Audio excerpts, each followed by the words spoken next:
India জোটকে আমরাই সাহায্য করব, আমরাই নেতৃত্ব দেব, বাংলা নেতৃত্ব দেবে। এখানে সিপিএম কংগ্রেস বিজেপির দালালি করে, তাই আমাদের সাথে ওদের কোনো সম্পর্ক নেই। কংগ্রেস সিপিএম তো কেরালা লড়াই করছে, আবার এখানে দেখুন কংগ্রেস সিপিএম সিট শেয়ারিং করেছে, বিজেপির কাছ থেকে কিছু কিছু নিচ্ছে আর দিচ্ছে। আপনাদের বলে কালকে পরশুদিন ছোট্ট একটা ঘটনা ঘটিয়েছিল, আমি জায়গাটার নাম বললাম না, কালকে আবার ঘটিয়েছিল, তাতে 80 আহত এবং আমার একজন ভাইও আহত, 19 জন ইনজিওর্ড হয়েছে। কেন অস্ত্র নিয়ে মিছিল করবেন আপনারা? কে আপনাদের অধিকার দিয়েছে অস্ত্র নিয়ে মিছিল করবার? কে অধিকার দিয়েছে মণিপুরে 200 চার্চ পুড়িয়ে দেওয়ার? কে অধিকার দিয়েছে মসজিদে গিয়ে বোমা মারবার? কে অধিকার দিয়েছে দলিতদের উপর অত্যাচার করবার? কে অধিকার দিয়েছে সংখ্যালঘু দেখলেই তাদের বাড়িতে এনআইএ ঢুকে পড়বার? কে অধিকার দিয়েছে? বলে না যত গর্জে তত বর্ষে না। শূন্য কলসি বড্ড বাজে বেশি। মোদির গ্যারান্টি কি?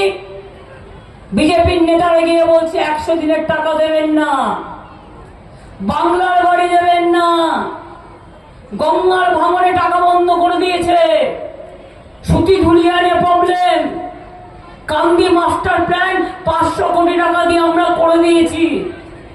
সুতিতেও আমি প্রায় আগে 150-200 কোটি টাকা খরচ করেছি। কিছুদিন আগে আমি এসেছিলাম, বলে গিয়েছিলাম আরো 100 কোটি টাকার কাজ হচ্ছে।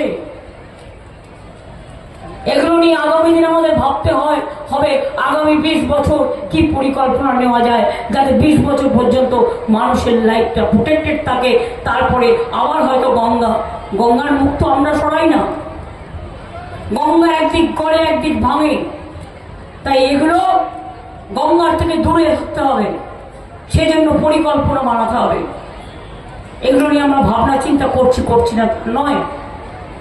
মুর্শিদাবাদ জেলায় আপনারা জানেন মুর্শিদাবাদ মেডিকেল কলেজ তৈরি হয়েছে, বিশ্ববিদ্যালয় তৈরি হয়েছে, মাল্টি সুপার হাসপাতাল তৈরি হয়েছে, সাগরদিঘির 4 নম্বর ইউনিট হয়ে গেছে, 5 নম্বর ইউনিট হচ্ছে, পলিটেকনিক হয়েছে, আইআইটি হচ্ছে, কন্যাশ্রী হয়েছে, শিক্ষাশ্রী হয়েছে, কৃষক ভাতা হয়েছে, মৎস্যকর্মীদের ভাতা হয়েছে, বৃদ্ধ ভাতা হয়েছে, আর এখন প্রায় 28 লক্ষ বয়স্ক লোকেদের ভাতা আমরা আগের মাসে করে দিয়েছি, সরাসরি মুখ্যমন্ত্রীতে যারা আবেদন করেছিলেন।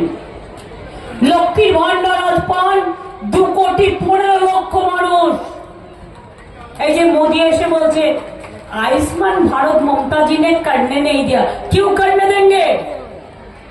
रुपया तो आधा हमको देने पड़ेंगे, वो भी बात नहीं है। बात ये है अगर आपका घर में एक स्कूटर है तो नहीं मिलेगा।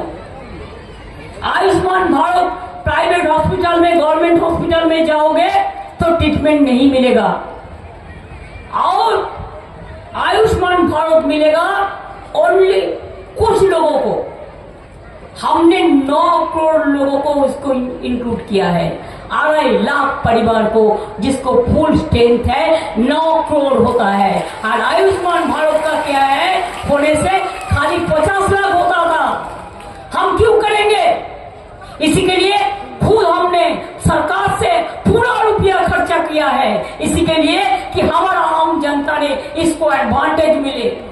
पहले मैंने देखा एक मेडिसिन खरीद करने के लिए एक हॉस्पिटल में एडमिशन करने के लिए पब्लिक को क्या तकलीफ होता।